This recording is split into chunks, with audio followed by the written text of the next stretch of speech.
নমস্কার। আজ আমরা ব্রহ্মপুত্র নদী সম্পর্কে আলোচনা করব।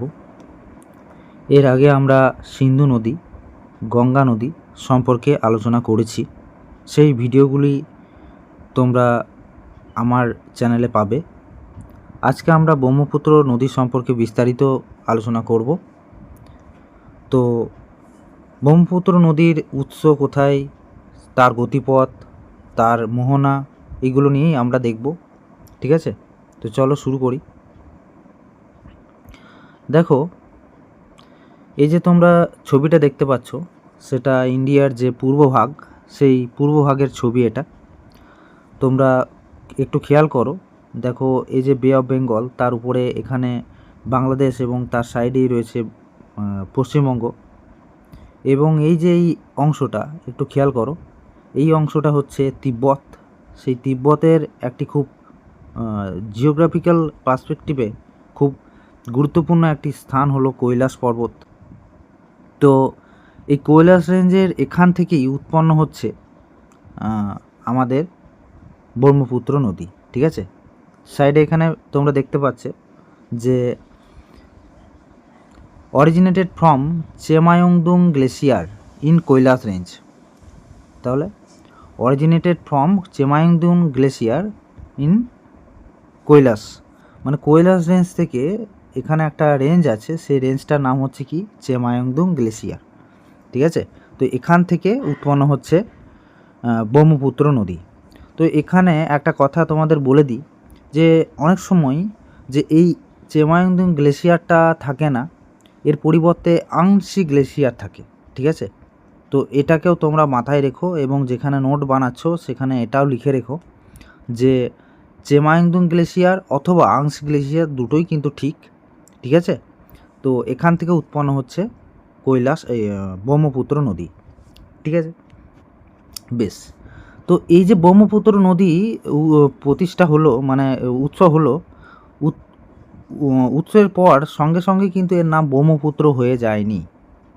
তো এটা যখন তোমরা খেয়াল করো, এই যে নীল কালারের যে লাইনটা তোমরা দেখতে পাচ্ছ, এই লাইনটা ধরে ধরে যখন এগোচ্ছে ব্রহ্মপুত্র নদী, তখন এই তিব্বতে এই ব্রহ্মপুত্র নদীর নাম হচ্ছে ইয়ারলাং সাংপো, বা শুধু সাংপোও বলতে পারো। ঠিক আছে, কি বললাম, যে তিব্বতে এই নদীটার নাম হলো ইয়ারলাং সাংপো। ঠিক আছে, এটা অনেক উচ্চতার উপর দিয়ে প্রবাহিত হয় এই নদীটা। বুঝতেই পারছো, তিব্বত হিমালয়ের কোল দিয়ে এটা বয়ে আসছে, তার মানে এটা অনেকটা উচ্চতায় গিয়ে প্রবাহিত হচ্ছে। তো সেই কারণে এই নদীকে না স্কাই রিভারও বলা হয়ে থাকে। ঠিক আছে, তো এই নদীটা আসছে, আসার পর তোমরা একটা জায়গা খেয়াল করো, এই যে এই অংশটা, এই অংশটাতে দেখো হঠাৎ করে নদীটা একদম ইউটার্ন মেরে ইন্ডিয়াতে প্রবেশ করছে। ইন্ডিয়াতে যখন প্রবেশ করছে, এই জায়গাটাতে এখানে এই পয়েন্টটাতে একটা পর্বত আছে, সেই পর্বতটার নাম হচ্ছে নামচা বারোয়া। নামচা বারোয়া পর্বতশ্রেণীর কাছে এই ব্রহ্মপুত্র নদীটা কি হচ্ছে, বাঁক নিচ্ছে এবং বাঁক নিয়ে ইন্ডিয়াতে প্রবেশ করছে। এবং ইন্ডিয়াতে প্রবেশ করার সময় এর নাম হচ্ছে কি, এর নাম হচ্ছে দিহং। তো তোমাদের যদি প্রশ্ন করা হয় যে ভারতবর্ষে যখন ব্রহ্মপুত্র নদী প্রবেশ করছে তখন তার নামটা কী ছিল, তখন তার নামটা হচ্ছে দিহং নদী। ঠিক আছে, তো দিহং নদী অরুণাচল প্রদেশে প্রথম প্রবেশ করছে। তো অরুণাচল প্রদেশে প্রবেশ করার পর সাথে সাথেই কিন্তু ব্রহ্মপুত্র হয়ে যাচ্ছে না। দিহং নাম নিয়ে কিছু দূর প্রবাহিত হওয়ার পর এটা যখন আসামে প্রবেশ করছে, এখানটা করে আসাম রয়েছে, সেই আসামে যখন প্রবেশ করছে, সেই আসামে প্রবেশ করার সময় তার নাম হচ্ছে ব্রহ্মপুত্র। তাহলে উৎসস্থল থেকে তিব্বতে দিয়ে যখন প্রবাহিত হচ্ছে তখন তার নাম হচ্ছে কি, ইয়ারলাং সাংপো। তারপর সেটা যখন অরুণাচল প্রদেশে প্রবেশ করছে তখন তার নাম হলো দিহং। এই দিহং নদীটার সাথেই দিবং এবং লোহিত, মনে রেখো দিবং এবং লোহিত, এই দুটি নদী এসে যখন মিলিত হচ্ছে তখন তার নাম হয়ে যাচ্ছে কি, তখন তার নাম হয়ে যাচ্ছে ব্রহ্মপুত্র। এবং এই একটা লম্বা চওড়া একটা নদীতে পরিণত হচ্ছে।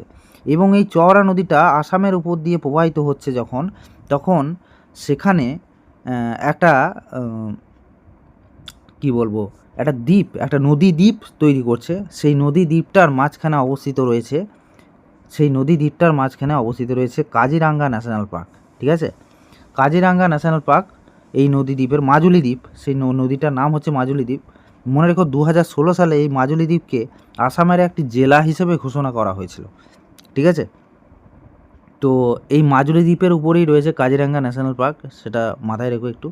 তো তারপর নদীটা বয়ে যাচ্ছে, বয়ে যাওয়ার সাথে সাথে যখন এই নদী বাংলাদেশে, আমি এখানে দেখাই, এই নদী যখন বাংলাদেশে প্রবেশ করছে, বাংলাদেশে প্রবেশ করার সাথে সাথে এর নাম হয়ে যাচ্ছে কি, যমুনা। ঠিক আছে, JAMUNA, যমুনা। ঠিক আছে, আমাদের ভারতের একটা যমুনা আছে, সেটা ওয়াই দিয়ে শুরু হয়, ইয়ামুনা। ঠিক আছে, তো মাথায় রেখে এটা। তো এই যমুনা নদী বাংলাদেশে কিছু দূর প্রবাহিত হওয়ার পর আমাদের এই দিক থেকে যখন গঙ্গা এসে, অর্থাৎ পদ্মা নাম নিয়ে বাংলাদেশে যখন ঢুকলো, তখন সেই নদী এসে যখন এই যমুনার সাথে মিলিত হলো, তখন তার নাম হয়ে গেল কি, এই পদ্মা এবং যমুনা মিলিত হয়ে মেঘনা নাম অনুসারে এটা বঙ্গোপসাগরে পতিত হচ্ছে। ঠিক আছে, তো এই ছিল যাত্রাপথ। তোমাদের একটু রাফ একটা আইডিয়া চলে এলো যে কিভাবে, কোন দিক দিয়ে কিভাবে আমাদের ব্রহ্মপুত্র নদী প্রবাহিত হচ্ছে। এই ব্রহ্মপুত্র নদীর লেন্থ মোটামুটি 2900 কিলোমিটার, অনেকটা লম্বা, কিন্তু আমাদের ভারতের উপর দিয়ে যেহেতু এটা খুব অল্প পরিমাণ প্রবাহিত হয়েছে, তাই এটার নাম কিন্তু, এটাকে কিন্তু ভারতের দীর্ঘতম নদী এটাকে সেই কারণে বলা হয় না। ঠিক আছে, তো দেখো এখানে যা যা আমি তোমাদের বলেছি সেগুলো ইংরেজিতে এখানে লেখা রয়েছে। ইন্ডিয়াতে এটা দিবং নাম নিয়ে এটা ঢুকছে। হ্যাঁ, তারপর দেখো এ সম্পর্কে আরও কিছু জেনে নেবো আমরা। দেখো এখানে enters to Assam plain near Sadiya. হ্যাঁ, এখানে একটা খুবই গুরুত্বপূর্ণ একটা কথা এখানে বলেছে যে সাদিয়া নামক জায়গার কাছে আসামে এটা পতিত হচ্ছে। মানে আসামে যখন ঢুকছে তখন আসামের কোন জায়গাটা দিয়ে এটা ঢুকছে, তো তোমরা বলবে সাদিয়া বলে যে জায়গাটা আসামের, সেখান দিয়ে এটা ঢুকছে। বেশ, আফটার সাদিয়া ইট নোন অ্যাজ ব্রহ্মপুত্র, মানে সাদিয়ার পর এটার নাম হচ্ছে কি, ব্রহ্মপুত্র। ঠিক আছে, তারপর দেখো এখানে বেশ কিছু আমাদের ট্রিবিউটারি মানে উপনদী আমরা দেখতে পাচ্ছি। সেই উপনদীগুলো দেখো এখানে দেখো মানস নদী দেখতে পাচ্ছ। এই যে মানস নদী ভুটানের উপর দিয়ে এসে আমাদের ইয়েতে প্রবেশ করছে বা ভারতে প্রবেশ করছে এবং ব্রহ্মপুত্রের সাথে যুক্ত হচ্ছে। এবং তারপর দেখো এখানে দেখো সুবনশিরি রয়েছে, সুবনশিরি এইভাবে আসছে।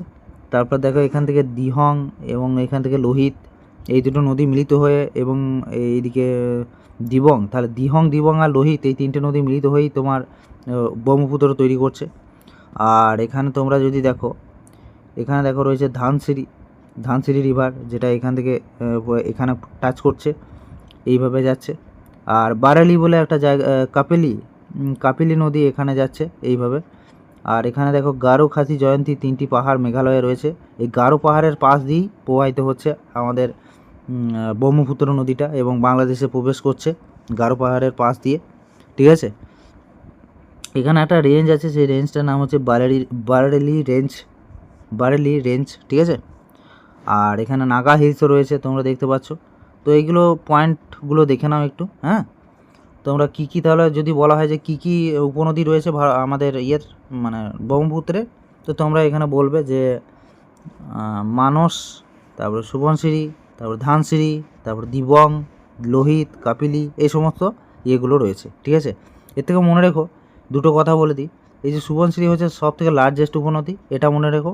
আর এই যে মানস হলো ভুটানের সব থেকে গুরুত্বপূর্ণ একটা নদী। ঠিক আছে, মানস নদী। আর এই মানস ন্যাশনাল পার্ক কোথায় আছে? আসামে আছে, কারণ এটা আসামের উপর দিয়েও প্রবাহিত হয়েছে। ঠিক আছে, তো এই সমস্ত তথ্যগুলো একটু মাথায় রেখো। দেখো এখানে এখানে একটা কথা দেখো, ব্রহ্মপুত্র নদী এখানে এসে মিললো, এদিক থেকে পদ্মা নদী এসে মিলছে। তো ব্রহ্মপুত্র এবং পদ্মা মিলিত হয়ে কিন্তু পদ্মা নাম নিয়ে এটা একটু এগোনোর পর তারপরে মেঘনার সাথে মিলিত হয়ে যখন এই দিক থেকে মেঘনা এসে মিলিত হচ্ছে না, তখন এটার নাম মেঘনা হচ্ছে এবং মেঘনা নাম নিয়ে এটা ব্রহ্মপুত্রে পতিত হচ্ছে। ঠিক আছে, দেখো এখানে দেখো এন্টার্স বাংলাদেশ অ্যাজ যমুনা, হ্যাঁ, বাংলাদেশের যমুনা নাম নিয়ে এটা প্রবেশ করছে। Merge with Ganga unitedly known as Padma, মানে যখন এটা গঙ্গার সাথে মানে পদ্মার সাথে যখন মিলিত হচ্ছে তখন তাদের মিলিত স্রোতটার নাম হয়ে যাচ্ছে কি পদ্মা। এবং মেঘনা রিভার জয়েন, তারপর কিছু দূর পর দেখো এখানে মেঘনা নদীটা এটা জয়েন করছে এবং তখন নাও নোন অ্যাজ মেঘনা, তখন এটা নাম হয়ে যাচ্ছে মেঘনা, ঠিক আছে। এবং তারপর সেটা বঙ্গোপসাগরে পতিত হচ্ছে। তো এই ছিল লার্জেস্ট ডেল্টা ফর্মেশন, সবথেকে বড় ডেল্টা, পৃথিবীর সবথেকে বড় ডেল্টা গঙ্গা ব্রহ্মপুত্র ডেল্টা, ঠিক আছে। এটা মনে রেখো, মানে এটা বদ্বীপ, পৃথিবীর সবথেকে লার্জেস্ট বদ্বীপ হচ্ছে এই গঙ্গা ব্রহ্মপুত্র ডেল্টা, ঠিক আছে। তো আমাদের এই ছিল আমাদের ব্রহ্মপুত্র রিভারের হিস্ট্রি, ঠিক আছে। তো এইগুলো একটু মাথায় রেখো। তো পরবর্তী ভিডিওতে আমরা পেনিনসুলার রিভার মানে তোমার যে উপদ্বীপীয় ভারতের যে সমস্ত নদীগুলো সেইগুলো নিয়ে একটু আলোচনা করব, ঠিক আছে। তো এই ভিডিওটাকে ভালো করে দেখো, 2-4 বার দেখো, দেখলেই তোমরা ক্লিয়ার হয়ে যাবে পুরো ব্যাপারটা। এমন কিছু টাফ কিছু নয় এটা, ঠিক আছে। ইনফরমেশানগুলো একটু মাথায় রাখতে হবে। পরবর্তী ক্লাসে দেখা হচ্ছে, ঠিক আছে, বাই।